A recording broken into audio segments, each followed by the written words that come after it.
porque, porque de verdad hoy tenemos que entregar un informe y después no quiero que se vean con sorpresa. Entonces yo ya este fin de semana lo más seguro que trabaje actualizando ese informe que ya tenía, así que con los que han entregado. Ya después de eso, el que entregue después se le va a permitir, pero en este informe no va a tener ese logrado que se espera. Costela, o sea, si tiene dudas, me pregunta, pero lo tengo en borrador, lo tengo con mi hermosa letra, así que no sé si me va a entender lo que tengo escrito, pero sí, no tengo problema, se la puedo mandar a los Profe, arriba. ¿se entregan su guía o solo va a contar lo de Classroom? Solo, ¿Qué? solo Classroom. Ah, ya. Gracias, profe. Oye, pero ¿quién es el delegado del cuarto A? ¿La Costela? Ya, Costela. ¿Del B, Franzoni? ¿O no?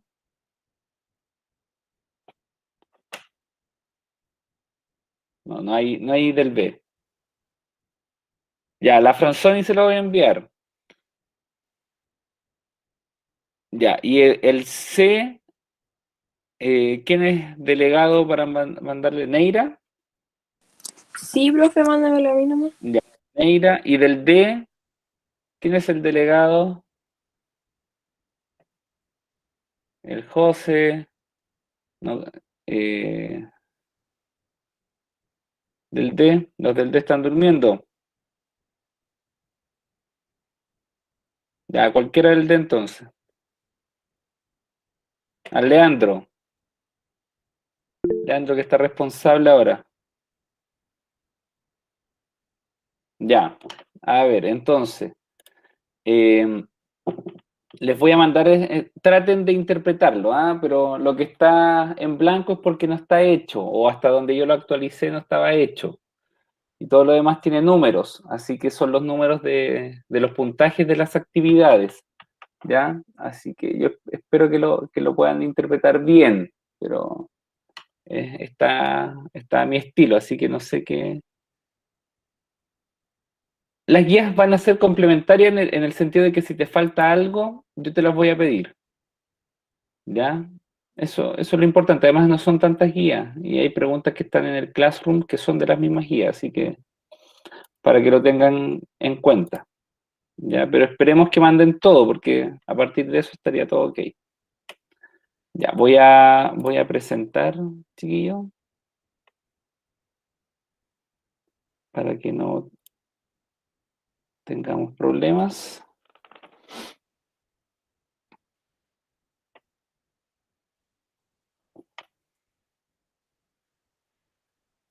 Denme un minuto.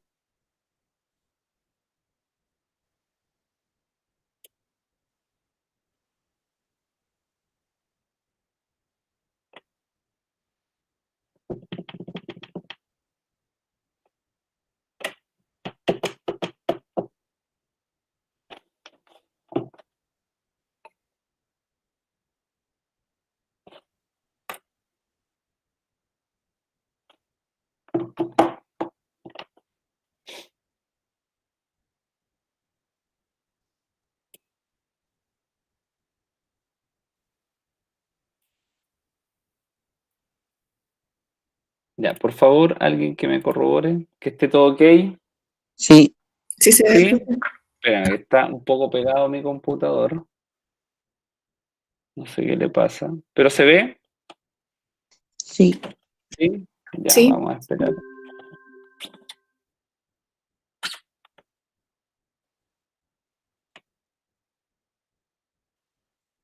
Ya, ahí sí. ¿Estamos ok? Sí, profe. Ya, que me da miedo que se caiga. Ya, a ver. Entonces, como les decía, lo que vamos a trabajar hoy es sobre el periodo conservador. Nosotros ya las dos clases anteriores estuvimos trabajando el periodo político, que abarca entre 1810 a 1828 más o menos, 1829 con la Guerra Civil, todo el periodo de aprendizaje político. Trabajamos las dificultades de ese periodo tras los procesos de independencia, como ustedes ya saben. Nuestros grandes próceres, O'Higgins, Carrera, Rodríguez, ya no están, y otros tienen que asumir ese liderazgo. Liderazgo que era bastante complejo porque los criollos no habían asumido nunca un poder político, siempre desde la misma corona se establecían esos cargos y por lo tanto les era bastante complejo asumir. Hay un periodo de aprendizaje y por eso vamos a tener tres constituciones, la del 23 moralista, la del 26 federal, la del 28 liberal. Termina todo este periodo con una guerra civil y la aparición de este gran personaje, Diego Portales, que viene a generar una impronta, un estilo político nuevo, que es el de la autoridad del orden de la disciplina. Y eso lo toman los conservadores durante estos 30 años y va a ser su pie de lucha durante todos sus mandatos. Durante los tres presidentes conservadores, básicamente lo que se hace es mantener el ideal portaliano, ¿ya? Orden, autoridad, disciplina. Y a partir de eso, los conservadores tienen grandes desafíos. Lo primero es que este proyecto político logre primero asentarse y posteriormente generar un progreso para el país, ¿ya? Este progreso tiene que ir de la mano del orden, obviamente, y por sobre todo basado en esta autoridad y en el respeto por todos. Ojo, por todos lo digo a nivel genérico, pero sabemos que en este periodo conservador ese respeto era entre la clase alta, hacia el pueblo no había un gran respeto, ni hacia la figura de la mujer, por ejemplo, en aspectos políticos. Por eso ese todos como que queda bien condicionado, para que lo entendamos. Pero sí hay grandes desafíos, hay que instaurar un proyecto político. Chile viene de una guerra civil, por lo tanto, tenemos que conciliar ambas partes para el progreso del país. Y no era fácil. Tenemos que formar este Estado-nación. Ante eso, simplemente mientras no existiera esta institucionalidad sólida, que es lo que plantea Diego Portales en sus cartas, por ejemplo, tenía que existir esta cultura cívica. Y acuérdense que Diego Portales va a crear las guardias cívicas para mantener el orden y para imponer los símbolos patrios. Y por lo tanto, a partir de eso se genera esta coerción nacional. El orden y por sobre todo esta autoridad imponente, fuerte, que vaya juntando todas las partes y vaya moldeando lo que queremos como nación. Eso es lo que los conservadores tienen por desafío.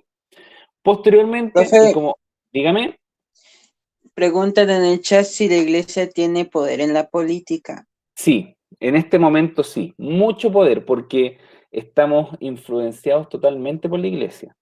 Ya, de hecho, el arzobispo Valdivieso es sumamente cercano a los presidentes conservadores de la época. Entonces, la iglesia adoctrina. Desde la perspectiva de los conservadores, la iglesia les permite cimentar aún más el concepto de nación. Imagínate, en ese tiempo, más que ahora, ir a la iglesia los domingos era sumamente importante, tanto para la élite como para el pueblo. Por lo tanto, es en la iglesia, más que en los colegios, porque en los colegios había muy poco y no todos se educaban, donde se le podía implantar, digámoslo así, el chip de formar un Estado-nación. Entonces, por eso la iglesia va a estar al alero de lo político durante mucho tiempo. Y recuerden que recién, hacia 1925, se separa del Estado. Pero estos primeros 30 años de conservadurismo, la iglesia es fundamental para ello, ¿ya? Después, en los próximos 30 años, que es lo que vamos a ver en la próxima clase, eso va a ir cambiando. Pero estos 30 años iniciales de cómo se forma un Estado-nación, la Iglesia es fundamental. Sin la Iglesia no se logra esa cohesión, ¿ya? Para que lo tengan en cuenta. Y como venimos de una guerra civil, hay que eliminar a los enemigos. Eliminar, ojo, mandándolos al exilio, apresándolos, mandando al retiro a ciertos oficiales que participaron en la guerra civil apoyando a los liberales. Entonces, de una u otra manera, los conservadores tienen claro que para construir un país, para construir un Estado-nación, a los enemigos hay que sacarlos, porque va a ser complejo crear algo cuando otros ya te criticaron antes de iniciar el proceso. Entonces, lo más fácil, desde ese punto de vista, era o encarcelándolos, exiliándolos, que les va a pasar a muchos líderes liberales o pipiolos, como dice ahí, por ejemplo, Ramón Freire, y llamar al retiro a muchos. Y de esa forma, crear su Estado-nación al estilo conservador. Ojo, los liberales van a volver a aparecer, pero por lo menos unos 20 años después. No ahora, no inmediatamente en 1830-31, sino que casi ya llegando a 1850. Ahí vuelven a aparecer los liberales. Pero por ahora, estos primeros 20, incluso 30 años, con liberales ya incluidos, es todo poder de los conservadores.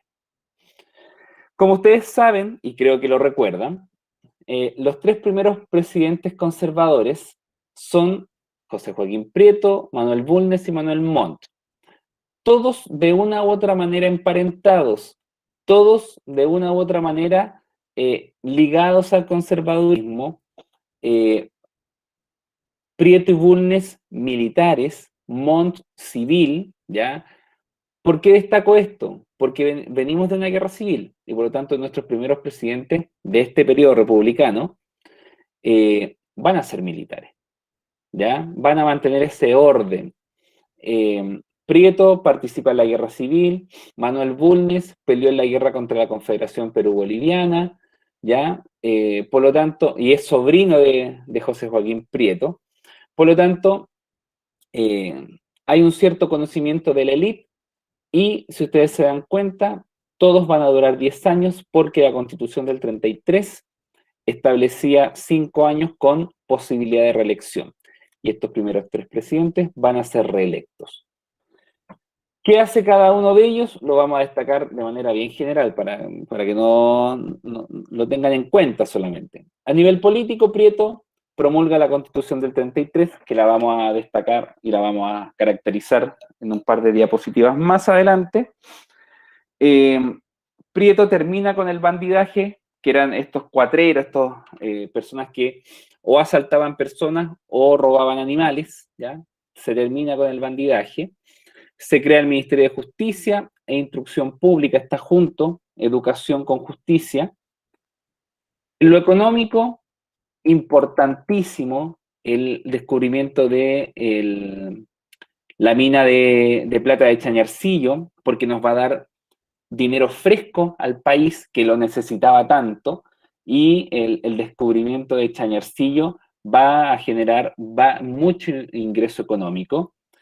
Se redactan las leyes de cabotaje y de cómo se exportan los minerales, se regula, y obviamente para recibir impuestos sobre eso, y se restauran los almacenes francos que habían sido bombardeados durante el periodo de independencia. Por lo tanto, en Valparaíso nuevamente empiezan a funcionar las bodegas para activar el comercio. Eso es lo importante. A nivel internacional, tenemos nuestra primera guerra contra la Confederación Perú-Boliviana. Ojo, hasta antes de esto, Chile y Perú, recuerden, habían trabajado en conjunto para sacar a España de América, pero por problemas económicos, por velar si Valparaíso o el Callao era más importante, se genera esta guerra, que va a terminar agrietando las relaciones internacionales con Perú y Bolivia, que en años más adelante vamos a terminar esta disputa con la Guerra del Pacífico. Por lo tanto, las relaciones no van a volver a ser las mismas después de esto. Luego tenemos a Manuel Bulnes, también militar, como les decía, pero en lo político generó la llamada ley de amnistía, es decir, el perdón a los militares liberales que habían peleado en la guerra civil y les permite volver a Chile, a los exiliados, salen de la cárcel los que estaban con presidio, así que la ley de amnistía va a ser sumamente importante en esa época. Se inicia el proceso de la llamada ley de colonización.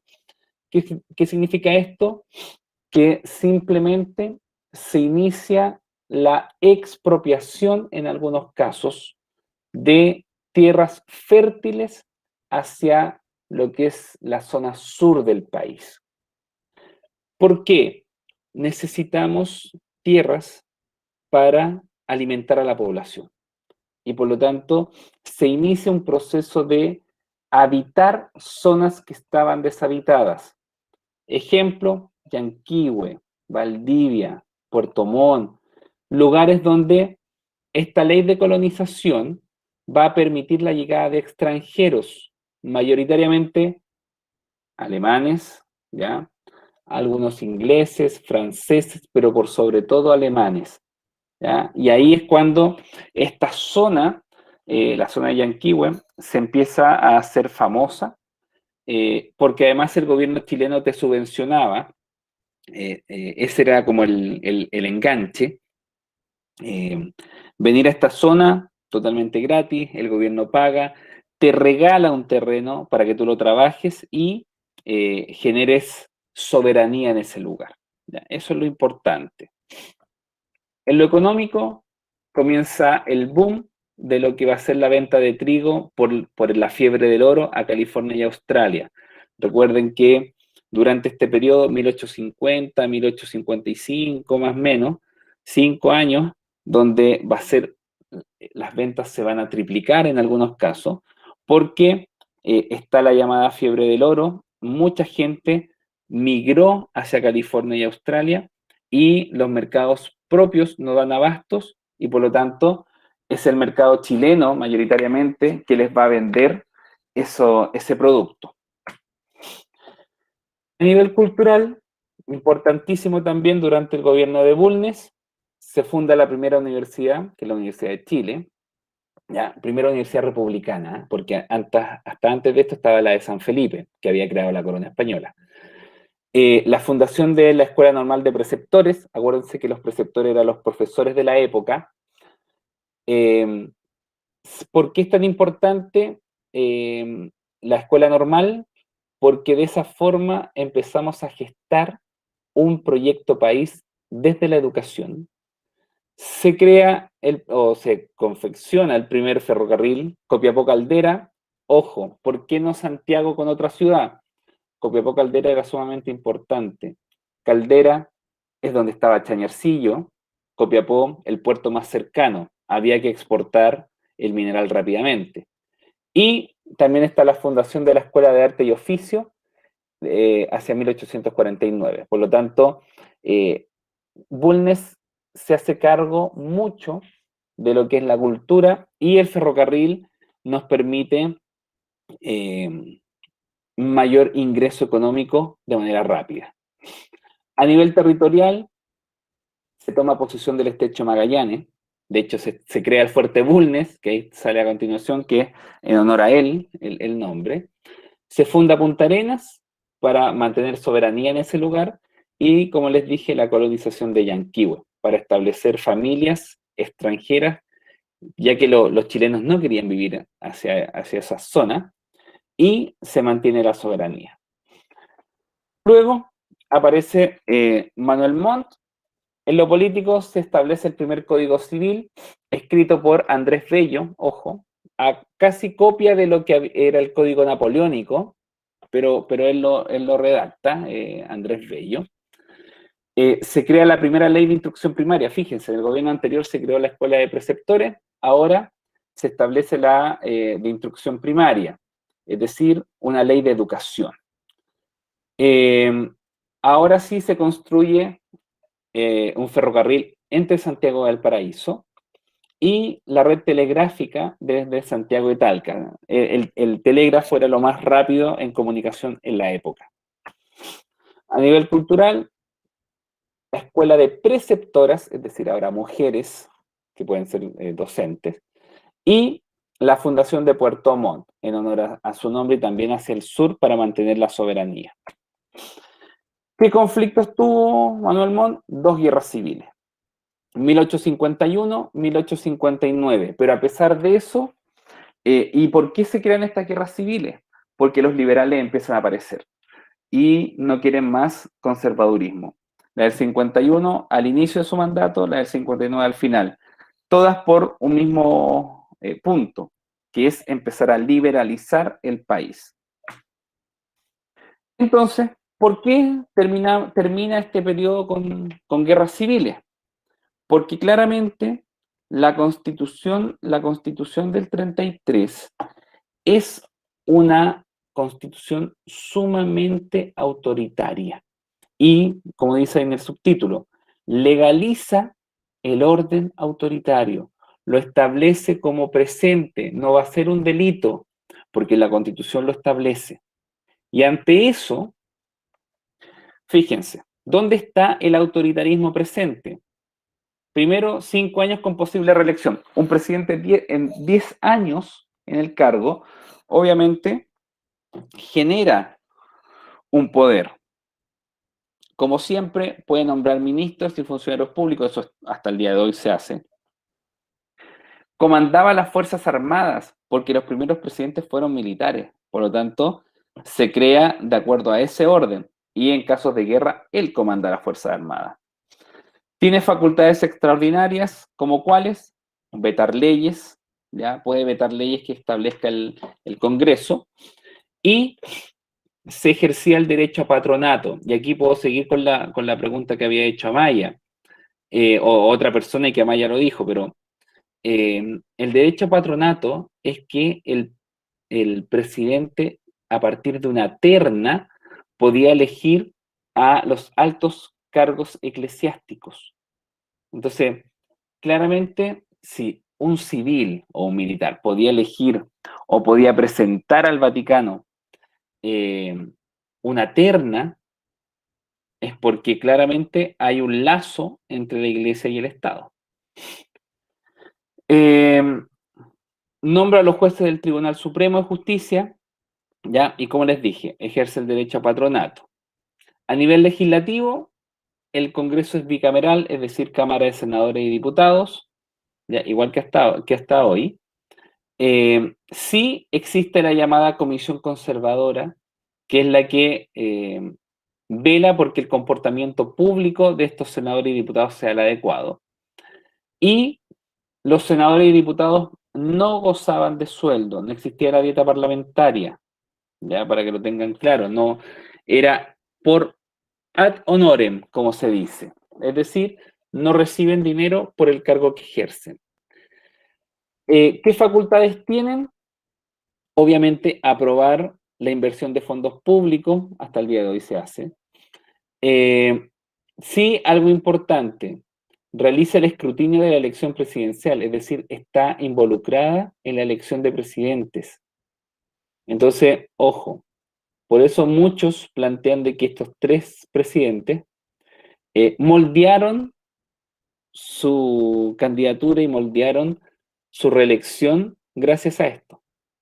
Una especie de, podríamos decir, adulteración de los escrutinios.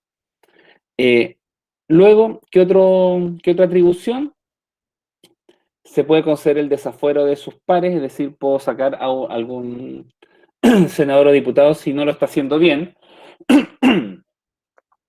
y puede autorizar al presidente a usar las facultades extraordinarias que él tiene. Establece el número de miembros de las Fuerzas Armadas, es decir, cuántas personas debe tener el ejército. Acepta contraer deudas, ¿ya? Esto se hace porque cuando Higgins se endeuda con Inglaterra no le preguntó a nadie, ahora se le tiene que preguntar al Congreso. Ellos pueden cambiar la organización político-territorial, es decir, crear más regiones o disminuir el número de regiones. Crear o eliminar empleos públicos, pueden conceder indultos, amnistías, que son los perdones por asuntos políticos, entre otras cosas. Importante, no en este periodo, sí en el posterior, ellos dictan las leyes periódicas. Acuérdense de esto, yo creo que lo tienen que tener en mente. Las leyes periódicas era el dinero, el presupuesto, la ley de contribuciones y cuánto dinero se le entregaba a las Fuerzas Armadas. ¿Por qué se llaman leyes periódicas? Porque se tienen que votar año a año, como hasta el día de hoy la ley de presupuesto, y que en ese momento, como eran 3 presidentes conservadores, no va a haber inconveniente alguno con el presidente. Sí en el periodo liberal, y recuérdenlo que el señor Balmaceda, José Manuel Balmaceda, va a ser el que va a sufrir con esta ley periódica que va a terminar generando la guerra civil y posteriormente que él se suicide. ¿Ya? Otra importancia del Congreso, la interpelación ministerial, es decir, la acusación a los ministros. No se va a hacer ninguna en este periodo porque no era necesario, pero sí en el periodo liberal, ¿ya? Y en el periodo parlamentario aún más. A nivel judicial, está encabezado por el Tribunal Supremo. Los integrantes son nombrados por el presidente. Básicamente, es un organismo que es asesor, ¿ya? Que también garantiza la autonomía del Poder Judicial. Se supone que la justicia hasta el día de hoy tiene que ser autónoma. Y básicamente nadie podía discutir lo que planteaba el Poder Judicial. Otras cosas importantes, el voto es censitario, es decir, tengo que acreditar dinero, renta para poder votar. Es indirecto, es decir, el voto no vale por uno, sino que se junta de acuerdo a circunscripciones. Solo podían votar hombres, ¿ya? Mayor de 25 o mayor de 21 si era casado. Después de 1840 tiene que saber leer y escribir. O sea, además de censitario, saber leer y escribir. La religión oficial, católica, apostólica y romana, y no existe el culto de otra religión. Está prohibido. Por lo tanto, los cultos religiosos de otra que no sea la católica, la mayoría de las veces se hacía en lugares cerrados, ¿ya? Para que no se viera ejercer ese otro culto, porque si no era penado. Eso a nivel general, ¿ya? Un periodo conservador de 30 años, un periodo que simplemente, denme un segundo, un periodo que simplemente nos genera la primera organización republicana, conservadora, pero organización republicana al fin y al cabo, y que de una u otra manera nos da pie para iniciar nuestro proceso ya como una república independiente. Costos, sí. Somos 30 años un país sumamente conservador y además sumamente ligado a la Iglesia Católica. Cosas a favor, sí, logran organizar la república, ordenan un país que estaba totalmente desordenado.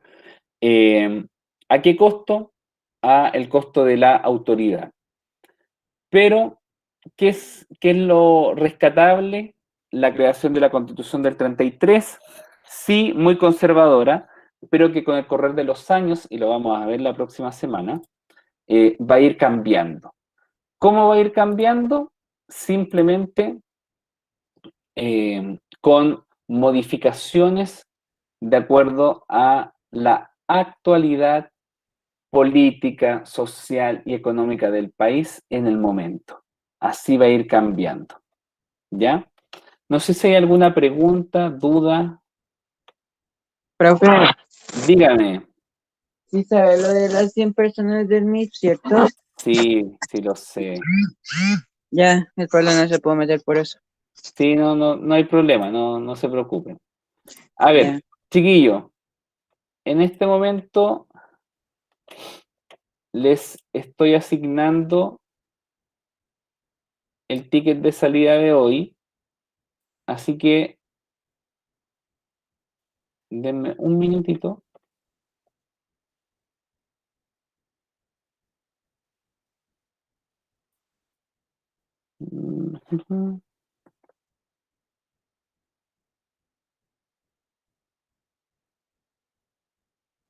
Ya, está asignado. Aprovechen el tiempo, chiquillos, por favor, ¿ya? Y cuando termine se puede desconectar, ¿ya? Así que aproveche este ratito y si tiene alguna duda me pregunta, por favor. Y avísele a los compañeros que no se pudieron conectar que está el ticket de salida. ¿Les llegó el ticket? Sí, profe. Sí, ya. A trabajar entonces, por favor. Ya, cualquier duda me preguntan. Profe, Dígame, pero no hay que poner el nombre ¿en qué? en el ticket. No, porque recopila solo